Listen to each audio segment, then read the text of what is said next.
하나님께서 베델로 올라가서 거기서 제단을 쌓으라, 이런 하나님의 명령이 떨어졌어요. 그래서 이제 1절에 보면은 하나님이 야곱에게 이르시되 일어나 베델로 올라가 거기서 거하면서 네가 형의 낯을 피해가지고 도망갈 때에 네게 나타났던 하나님께 거기서 제단을 쌓아라. 하나님이 나타난 것. 그래서 이제 야곱이 형이 죽을까 싶어가지고 도망을 가다가 베델 광야에서 누워 자는데 하나님께서 나타났죠. 그래서 거기에서 이제 하나님의 음성을 듣고, 그래서 다른 곳이 아니고 여기 하나님 계신 곳이다 해가지고 거기에다가 이제 제단을 쌓았는데, 제단을 쌓아놓고는 이제 언젠가는 돌아오겠다 그러고 약속을 했죠. 돌아올 때는 반드시 11조를 드리겠습니다 이러고 이제 떠났는데, 세월이 이제 상당히 오래 갔단 말이에요. 20년이 지났잖아요. 20년이 지났는데 그 20년이 지나고 나니까 하나님께서 또 다시 올라가라는 거죠. 베델로 다시 올라가라. 그래서 이제 거기서 이제 제단을 쌓는다. 우리가 이제 신앙이라는 것은 그냥 말씀만 알아서 되는 것도 아니고, 또 뭐 봉사 잘했다고 되는 것도 아니고, 하나님 앞에 예배를 잘 드려. 제단 쌓으라는, 구약 시대는 돌 하나 세워놓고 돌을 가지고 이렇게 모아가지고 그걸 제단 그 기름 붓고 이렇게 이제 제단을 쌓는 건데, 우리는 이제 하나님 앞에 나와서 우리 몸들이 산돌이 돼가지고 하나님 앞에 나와서 제단을 쌓는 거죠. 자, 그런데 이제 이 제단을 어떻게 쌓아야 되느냐? 이 야곱이 도망갈 때에 전했던 말씀이지만은 말씀 있는 곳에 가서 제단을 쌓아야 돼요. 아무 데서나 쌓는 게 아니고 말씀이 임한 곳. 그러니까 이제 야곱이 다른 곳이 아니라 이곳이 하나님 계신다. 그래서 이제 이곳에 하나님이 계신다고 거기에다가 제단을 쌓았단 말이에요. 그러니까 이제 말씀 중심.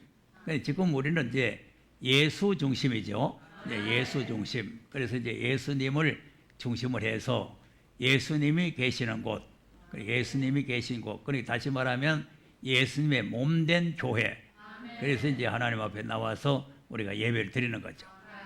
자, 베드로전서 2장 4절 5절도 한번 보겠습니다.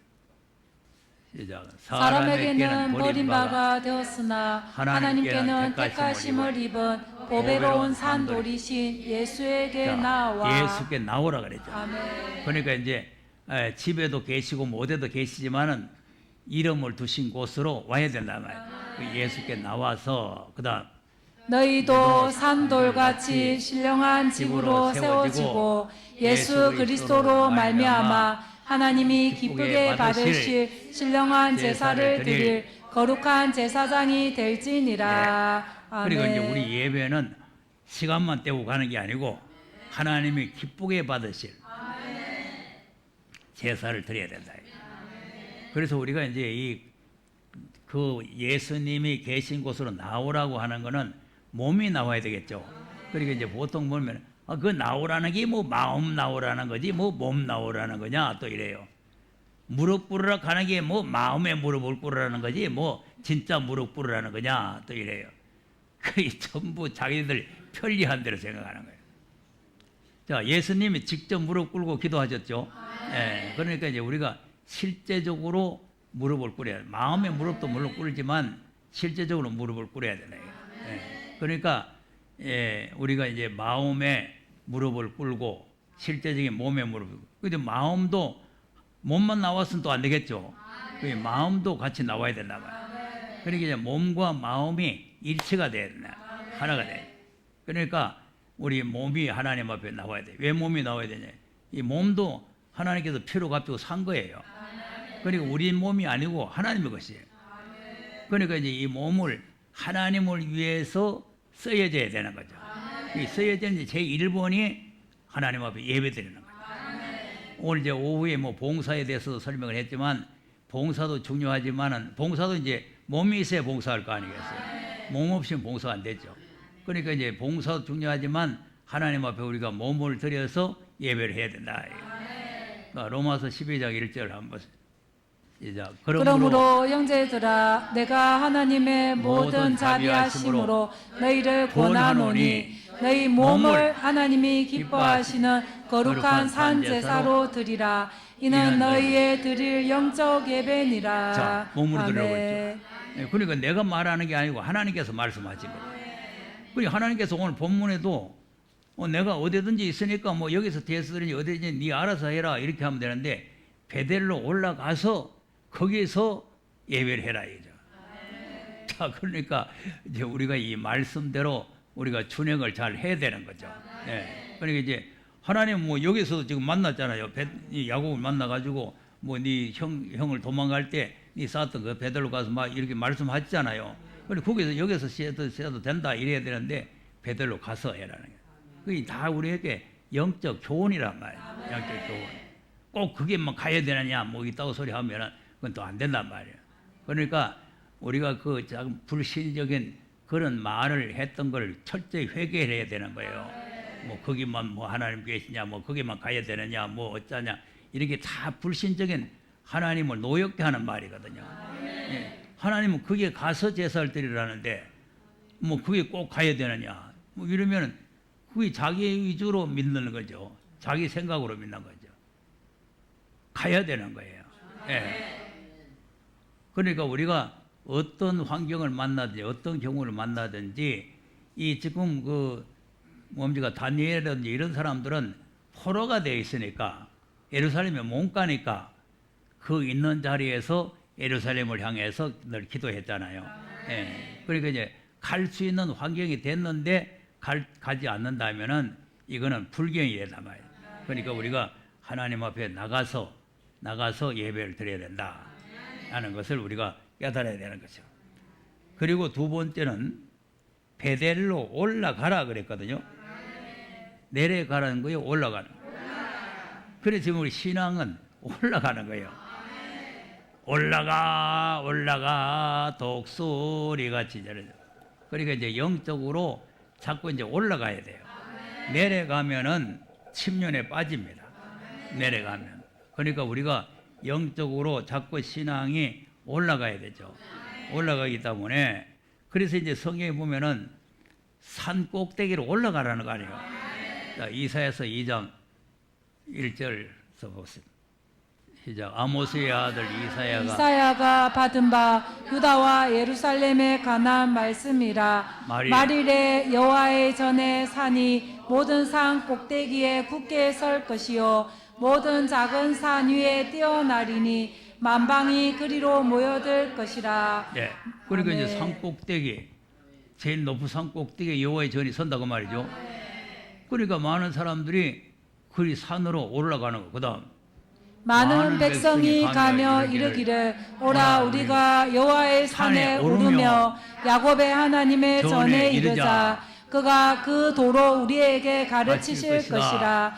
우리가 그 길로 행하리라 하리니 이는 율법이 시온에서부터 나올 것이요 여호와의 말씀이 예루살렘에서부터 나올 것임이니라. 올라가자는 거예요. 산으로 올라가자. 예, 그러니까 이제 신앙은 올라가는 거예요.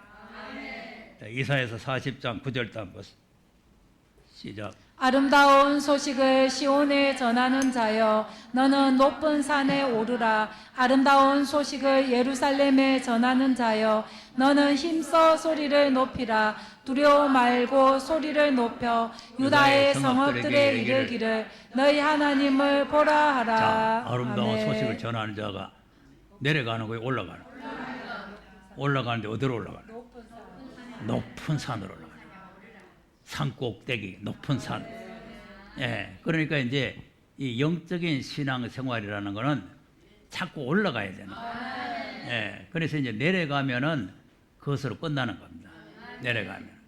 그러니까 어떻게 하든지 한 발짝이라도 자꾸 올라가야 돼요. 예, 그래서 신앙 생활이 자꾸 올라가는 신앙이 안 되고 자꾸 미끄러지고 뒤로 후퇴하고 이렇게 되면은 나중에 결국은 침륜에 빠지고 마는. 그러니까 높은 산에 올라가서 힘써서 소리를 높여가지고 유다의 성읍들에게 증거하라는 거죠. 하나님을 보라! 그럼 증거하는 거죠.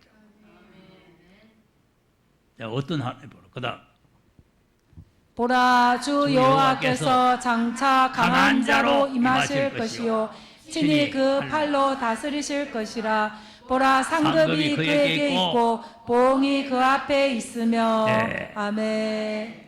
장차 강한 자로 오실 하나님 보라. 아멘. 그럼 그분 뭐하러 오느냐니까 상급과 보응을 주러 오는 거죠.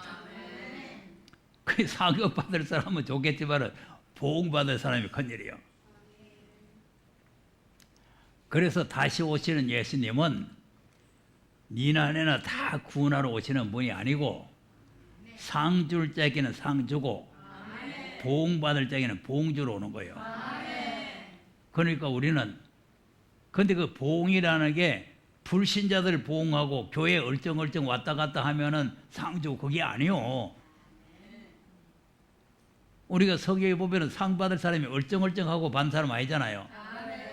바울도 상 받기 위해서 모든 것을 분토까지 다 버리고 배설물까지 다 버리고 그리고 예수님의 고난에 같이 동참하기 위해서 고난을 자기가 스스로 자립해가지고 상급을 바라보고 앞을 향해 자꾸 갔잖아요. 이 상 받을 사람이 쉬운 게 아니에요. 모세도 바로의 공주 아들에게 정말 다 거절하고 상 바라보고 갔잖아요. 그러니까 이제 아무나 교회 다니면 다 상 받는다. 우리는 모두 상 받을 줄로 믿습니다. 또 있다고 소리들 하고 앉아있네. 그러니까 또 성도들 또 아멘 하며 여러분 상 아무나 주는 게 아니에요. 자 오늘 아침에도 이제 지난주도 그랬고 서문학교회가 여러 가지 시험과 환란인데 죽도록 충성을 했잖아요. 그 충성을 한 사람이 상이 있는 거예요. 그냥 교회 다녔다고 상 주는 게 아니에요. 그러니까 우리가 이 상 받을 신앙을 우리가 가져야 되네. 이 높은 산에 올라가요. 이 신앙생활은 높은 산에 올라가는. 그 높은 산에 올라가서 이 복음을 전하는 거죠. 52장 7절 한번 보겠습니다. 시작. 좋은 소식을 가져오며 평화를 공포하며 복된 좋은 소식을 가져오며 구원을 공포하며 시온을 향하여 이르기를 내 하나님이 통치하신다는 자의 산을 넘는 발이 어찌 그리 아름다운고. 아멘. 산을 넘는 발. 그러니까 이게 높은 산에 올라가는 거죠. 높은 산에 올라가는데 이제 하나님을 보라 이제 하는 말씀과 같은 내용이에요. 여호와 하나님이 통치하신다. 하나님이 통치하는 나라가 온다. 그래서 우리가 이제 이 나라가 빨리 오기를 기도를 많이 해야 됩니다. 왜 그러냐면 지금 뭐 누가 대통령이 되든지 누가 되든지 뭐 이건 지금 뭐 엉망진창이에요. 엉망진창. 질병이 없는 나라, 죽음이 없는 나라, 슬픔이 없는 나라, 기쁨만 있는 나라, 이런 나라가 빨리 와야 될 거 아니겠어요? 그러니까 주님이 통치하는 나라가 오면은 모든 장애물이 다 없어지고, 그러니까 거기에는 질병도 없고 눈물도 없고 슬픔도 없고 죽음도 없고 이런 나라가 지금 주님이 통치하는 나라가 아니겠어요? 그러니까 이제 그런 나라가 오기를 우리가 힘을 써야 된다. 그런 나라를 우리가 증거를 하는 거죠. 이런 나라가 온다 하고 증거를 하는 거예요. 여호와께서 통치하시는 나라가 온다. 이제 이런 사람들이 높은 산으로 올라가는 것이다. 또 재림의 주님을 맞이할 수 있는 사람도 높은 산으로 올라가야 맞이하는 거예요. 낮은 자리에 있어가지고 못 맞이하죠. 자, 마태복음 16장 27절에서 한번 보겠습니다. 시작. 인자가 아버지의 영광으로 그 천사들과 함께 오리니 그때 각 사람의 행한 대로 갚으리라. 이것이 이제 아멘. 상급과 보응이죠. 각 사람의 행한 대로 갚아준다 하는 게 상급과 보응이란 말이에요. 그다음 진실로 너희에게 이르노니 여기 섰는 사람 중에 죽기 전에 인자가 그 왕권을 가지고 오는 것을 볼 자들도 있느니라. 자, 아멘. 인자가 올 때에 이제 살아서 주님을 맞이할 사람이 이 중에 있다 이 말 아니에요. 그러니까 그 12제자 중에 맞이할 사람이 있는데 그 맞이할 사람이 누구냐 하는 게 7장 1절이란 말이에요. 그다음 엿새 후에 예수께서 베드로와 야고보와 그 형제 요한을 데리시고 따로 높은 산에 올라가셨더니. 아멘. 따로 높은 산에 올라갔죠. 그 올라가니까 예수님 바로 재림의 예수님 모습으로 바뀌어지죠. 그다음 저희 앞에서 변형되사 그 얼굴이 해같이 빛나며 옷이 빛과 같이 휘어졌더라. 네. 아멘. 예수님의 재림 모습으로 바뀌어져. 자, 그런데 이제 거기에 올라간 사람들이 예수님의 모습도 봤지만은 음성을 들었어요. 음성을. 자, 5절 보세요. 5절. 시작. 말할 때 홀련히 빛난 구름이 저희를 덮으며 구름 속에서 소리가 나서 가로되 이는 내 사랑하는 아들이요 내 기뻐하는 자니 너희는 저의 말을 들으라 하는지라. 자, 이 음성을 아멘. 예수님이 하나님의 아들이신 줄 베드로가 고백했잖아요. 그 앞에 16절에서 고백을 해서 하나님 아들이 아는데 하나님께서 또 다시 말씀으로 내 사랑하는 아들이다. 그걸 하는 거는 이제 아들이라는 거를 이제 부각시키기 위해서 하는 말씀이 아니고 이 아들의 말을 너희들이 들어야 된다는 거죠. 내가 아들한테다가 말을 다 해놨으니까 이 아들의 말 들으라. 그래 이제 다시 오시는 예수님을 맞이할 수 있는 사람은 이 아들의 말을 들어야 된다는 거예요. 여기 섰는 사람 중에 내가 왕권을 가지고 오는 것을 살아서 볼 자들이 있다 하는 그 사람이 되려면 높은 산에 올라가야 이 말씀을 들을 수가 있는 거예요. 그러니까 아까 이사야 40장 아름다운 소식을 전하는 높은 산에 올라가라 그랬잖아요. 그 말씀이랑 같은 거예요. 그러니까 이제 이렇게 높은 산에 올라와서 그 아들의 말씀을 들어야 된다. 그러니까 아들로 하신 말씀이 뭐냐 하면은 이 말씀이 앞으로 되어질 예언의 말씀이에요. 여기서 여기는 이제 이렇게 딱 내 아들의 말 들으라 그랬죠. 그 이제 베드로가 이제 이걸 봤잖아요. 보고 자기가 이제 고백을 할 때 이 내용을 예언이라고 설명하는 거죠. 자, 베드로 후서 1장 19절 한번 보세요. 시작. 또 우리에게 더 확실한 예언이 있어 어두운 데 비치는 등불과 같으니 날이 새어 샛별이 너희 마음에 떠오르기까지 너희가 이것을 주의하는 것이 가아니라. 네. 아멘. 앞에는 다 우리가 아는 사실이고 내가 여러 차례 말했기 때문에 안 읽어도 대략 알잖아요. 베드로가 재림에 대해서 말씀만 했는데 공교에 내가 만든 얘기가 아니고 내 눈으로 확실히 본 얘기다. 그렇게 앞에서 말씀을 하고는 그 다음에 이제 마지막으로 내가 보고 들은 것도 확실하지만 더 확실한 것이 있는데 이것이 예언이다 이 말 아닙니까? 이게 이제 하나님께서 내 아들의 말 들으라 하는 말이 예언이라고 설명을 하는 거죠. 그러니까 계시록 1장에 예수 그리스도에 계신데 하나님께서 그에게 주신 것이고 그것이 3절에 예언의 말씀이다. 그러니까 주님 오실 때는 예언의 말씀을 읽고 두고 지키는 자가 복이 있다. 그러니까 이제 이 다시 오시는 예수님을 맞이하려면은 이 예언의 말씀을 읽고 두고 지켜야만 돼요. 그건 뭐 믿으면 하게 하는 거가 이제 가지고는 안 되는 거예요. 그건 미련한 처녀가 돼가지고 주님 오시면 내던져 버려요. 둘째 사막에 내던져 버린다. 자, 그러니까 우리가 이게 하나님 앞에 팽개침을 당하면 큰일입니다. 예. 그러니까 이제 팽개침을 안 당하도록 신앙생활 잘해야 되는 거예요. 자, 그러니까 이제 이 말씀은 예언의 말씀입니다. 예언의 말씀. 그러니까 이제 주님 다시 오실 때 만나려면 예언의 말씀. 그래서 우리가 이제 예배를 드리는데 어디 가서 드려야 되느냐? 이 예언의 말씀이 있는 곳에 가서 높은 곳에 올라가서 이 말씀을 듣고 하나님 앞에 예배를 드려야 된다. 자, 그리고는 또 예배를 드릴 사람이 또 갖춰야 될 일이 있는데 본문에 들어가서 보면은 2절에 보면은 무슨 말씀이냐 하니까 단을 사오러 가야 되는데 야곱이 그 자기 사람들 앞에 이제 무슨 말을 했습니까? 너희 중에 이방 신상을 가져오라 그랬죠.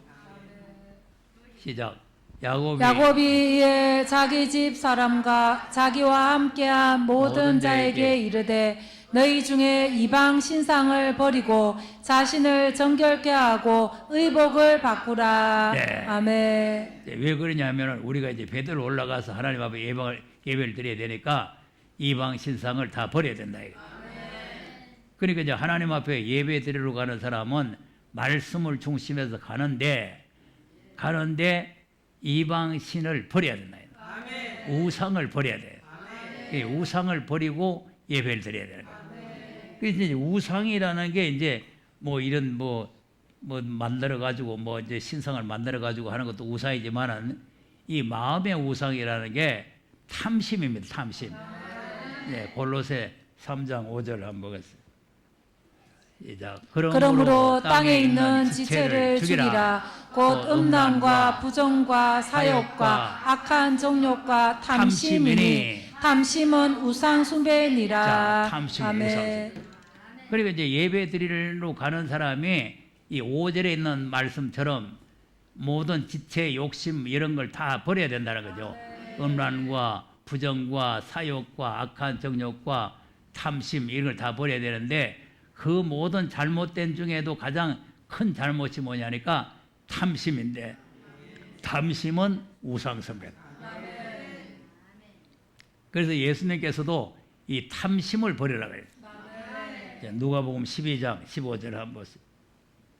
시작. 저희에게 이르시되 삼가 모든 탐심을 물리쳐라. 사람의 생명이 그 소유에 넉넉한 데 있지 아니하리라 하시고. 네. 아멘. 자, 그러니까 이제 이 부자의 비유를 설명하는데 이제 농사가 잘 됐으니까 창고를 크게 짓고 이제 잔뜩 사놓고 며칠 동안 이제 편안히 먹고 살자. 이제 이런 그 정신과 마음을 가지고 있는 사람, 이 사람한테 이제 책망을 하는 거예요. 책망하는데 이 사람이 이제 뭐냐면은 재산을 좀 자기 형님하고 자기 집안 식구들하고 내하고 적당하게 좀 나눠주시오. 이렇게 하다. 그러니까 주님이 탐심을 버리라는 거죠. 버리라. 그러니까 이제 이 탐심을 버리고 하나님께 부요한 자가 되라. 자, 20절에서 한번 읽어보세요. 자. 하나님은 이르시되 어리석은 자여 오늘 밤에 내 영혼을 도로 찾으리니 그러면 내 예비한 것이 네 것이 되겠느냐 하셨으니 자기를 위하여 재물을 쌓아두고 하나님께 대하여 부요치 못한 자가 이와 같으니라. 자, 아멘. 그러니까 이 물질을 하나님 앞에 감사함으로 잘 드려야 돼요. 네. 그러니까 뭐 하나님께서 돈 없어서 우리 보고 돈 가져오라는 게 아니고 우리가 진정한 하나님 앞에 감사의 마음이 있는가를 하나님께서 보시는 거예요. 그런데 그 우리 속에 탐심이 있으면은 하나님 앞에 드리는 게 떨려가지고 못 드려요. 떨려가지고. 그러니까 이제 마지 못해서 그냥 형식으로 그냥 형식이면 갖추는 거지. 그 하나님께서 기쁘게 받으실 수 있는 그런 예물을 갖다 드릴 수가 없죠. 우리는 예물을 드리는 게 중요한 게 아니고 하나님이 받으시는 게 중요해요. 예. 그러니까 이제 무조건 돈 많이 갖다 드린다고 하나님 받는 것도 아니고, 그러니까 거기에 내 감사가 들어 있느냐, 정말 하나님 앞에 감사한 마음이 담겨 있느냐 하는 게 상당히 중요하다 이 말이에요. 그러니까 이제 이런 탐심이 있으면은 그 돈이 자기 우상이 돼 버려. 우상이 돼 가지고 하나님을 섬기는 일에 그걸 뭘못들 맡긴단 말이에요. 그러니까 이제 목사님이 돼도 목사가 돼도 이 탐심이 있으면은 하나님 앞에 하는 게 인색해요. 그러니까 우리가 이 탐심을 물리치는 운동을 해야 돼요. 네. 그래서 어떻게 하는지 하나님 앞에 감사한 마음으로 예배를, 이 우상을 버리고, 그리고 마음을 정결케 하라는 거예요. 자신을 정결케 하라는 거 아니에요. 그리고 하나님 앞에 예배 드리러 가는데 정결케 하고 이복을 바꾸라 그랬단 말이에요. 이복을 바꾸라, 옷을 바꿔 입으라는 거죠. 그러니까 이제 성경은 자꾸 이제 옷을 갈아입으라는 거죠. 그러니 말세는 어떻게 돼요? 옷이 붉은 옷으로 들어가죠. 이 붉은 옷을 입고 주님 앞에 걸 수가 없지. 그러니까 이 붉은 옷을 벗고 흰 옷을 갈아입어야 돼요. 네. 기본 자세란 말이에요. 기본 자세. 그러니까 우리가 그러니까 이제 심지어는 헌금 하나도 깨끗한 거 드려야 되잖아요. 그러니까 우리가 몸과 마음을 항상 깨끗하게 해야 됩니다.